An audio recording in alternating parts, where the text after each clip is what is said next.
Autoanalizándose, Freud llegó a uno de los más lacerantes descubrimientos: el complejo de Edipo. Según este concepto, todos los niños pasan por una fase conflictiva en las relaciones con sus padres, y a escala reducida, su historia es la del rey Edipo, inmortalizada por Sófocles.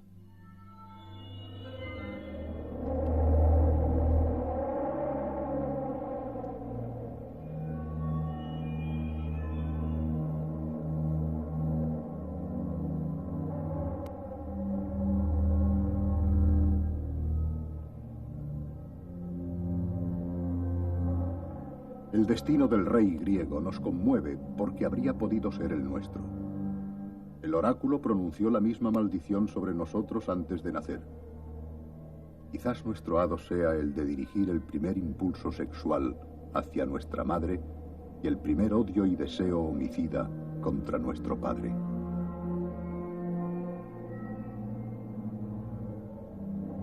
Cuando Freud logró rehacerse de la primera impresión por el descubrimiento, se reafirmó en él: la sexualidad no despierta en la pubertad, sino en la primera infancia, desde que uno siente el placer de chupar el pecho de la madre.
Se veía a Freud como un anticristo, como un hombre que no tenía nada por sagrado, que veía tras la inocencia del niño al hombre primitivo, al instinto y al sexo, en la paz de la familia el incesto y el parricidio, y en los sueños más cándidos los ardores de la sangre.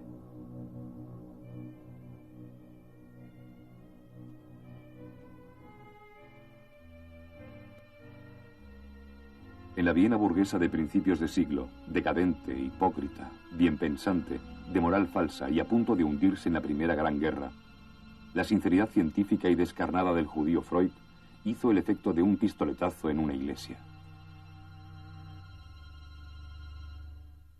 En 1920, con Más allá del principio del placer, Freud introdujo el concepto de instinto de muerte. En resumen, nos dice en este texto que en todos los seres vivientes existe una tendencia a buscar el placer, pero también una tendencia hacia la autodestrucción. Construye así su última teoría sobre las pulsiones, en donde, frente a los impulsos tendentes a la vida, se contraponen los que tienden a reducir las tensiones, devolviendo al ser vivo al estado inorgánico. Posiblemente la pérdida de su hija Sophie y los acontecimientos de la guerra durante aquellos últimos años influyeron en que Freud asignara dimensiones importantes a la agresión. Dentro del concepto de pulsión de muerte también se encuentran tanto los impulsos que tienden a la autoagresión, que serían los que aparecerían primariamente, como los dirigidos hacia el exterior en forma de heteroagresividad. La comprensión de la dualidad pulsional vida-muerte es fundamental para la práctica psicoanalítica. La forma con que se afronten o se resuelvan estos conflictos podrá llevar a actividades creativas o bien al impasse de una situación patológica.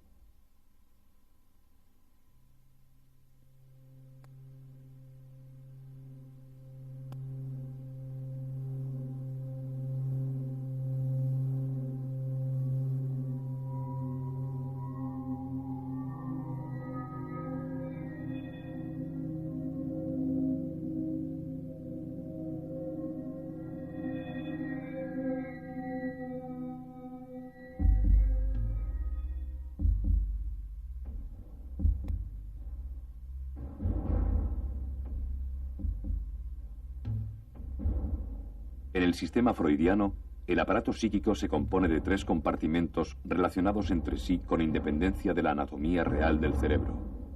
En el ello se mueve el instinto entendido más como una energía que como una norma, es decir, un conjunto de pulsiones primarias sometidas al principio del placer que Freud designa como líbido.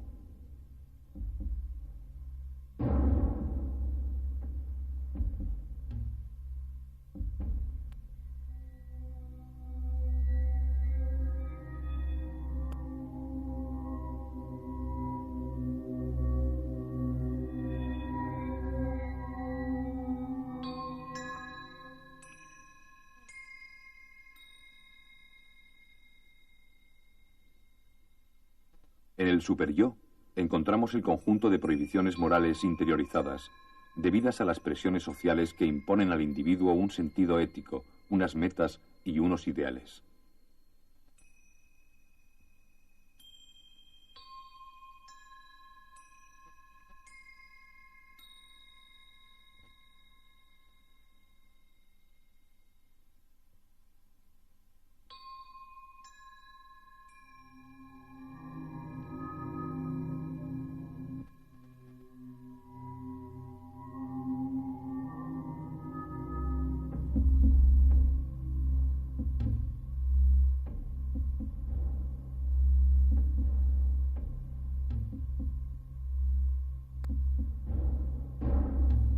En el yo residen las resoluciones de los conflictos entre las 2 instancias anteriores.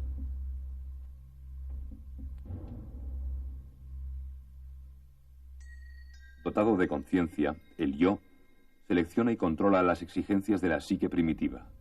De hecho, se trata de un sistema de adaptación a la realidad y es donde se hacen ostensibles los desajustes de comportamiento, la regresión, la neurosis, las enfermedades psicosomáticas, etc., fruto de la lucha y el desequilibrio entre el instinto en bruto y la conciencia moral.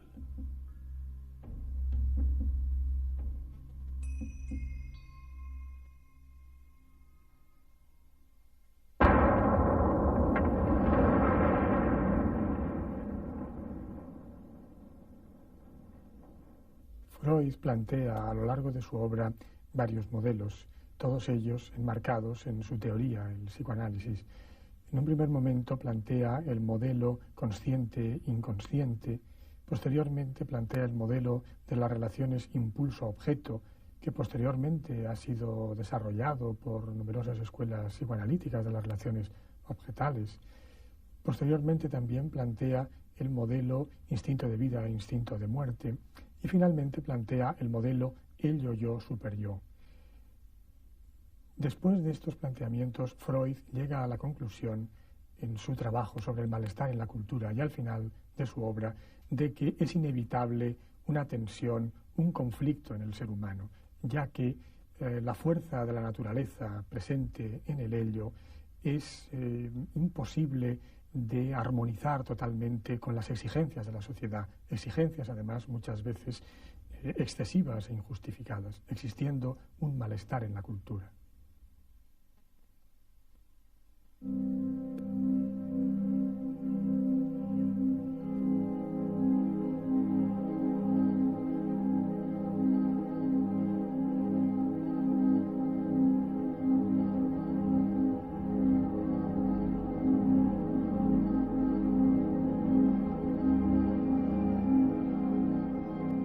Después de recoger 1000 escepticismos y sarcasmos, un reducido número de discípulos de Freud comenzó a reunirse en su casa de la calle Bergasse número 19 los miércoles por la noche. Pronto aquel pequeño círculo fue ampliándose y en 1906 se formaba la Sociedad Psicoanalítica de Viena. 4 años más tarde, el interés por el psicoanálisis rompía fronteras. Un grupo de académicos de Zúrich aplicaba el método freudiano a los trastornos psiquiátricos. A la cabeza Eugène Bleuler y Carl Gustav Jung. Pero la mayor parte de los practicantes vieneses del psicoanálisis no provenían precisamente de la clase médica. Otros interesados en las teorías freudianas eran periodistas, críticos, escritores o intelectuales de la más diversa procedencia, todos con el entusiasmo del converso a una nueva religión. Así, una teoría psicológica para usos terapéuticos individuales se ampliaba a un método para analizar las fuerzas inconscientes que actúan en la historia y la cultura de los pueblos. No en vano se hablaba de la causa.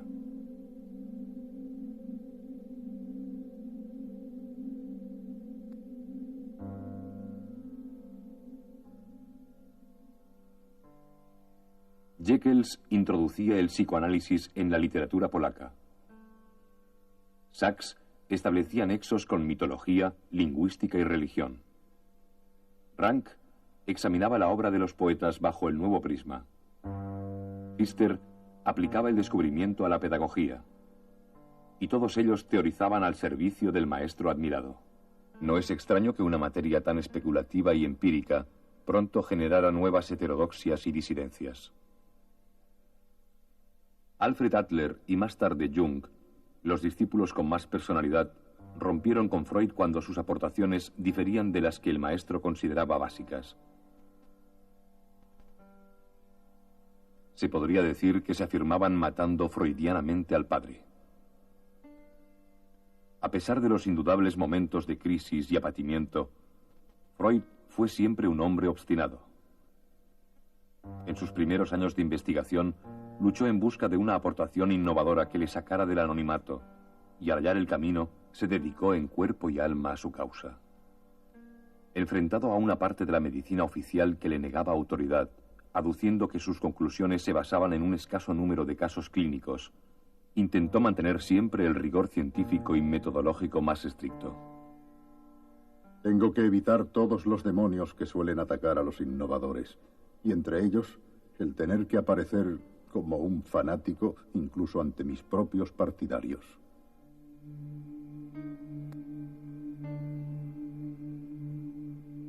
Cuando los médicos vieneses se preguntaban si Freud hablaba de curar enfermos o de crítica literaria, él respondía con la preocupación constante por crear una ciencia general de los procesos psíquicos, tanto los normales como los patológicos, que hiciera comprensible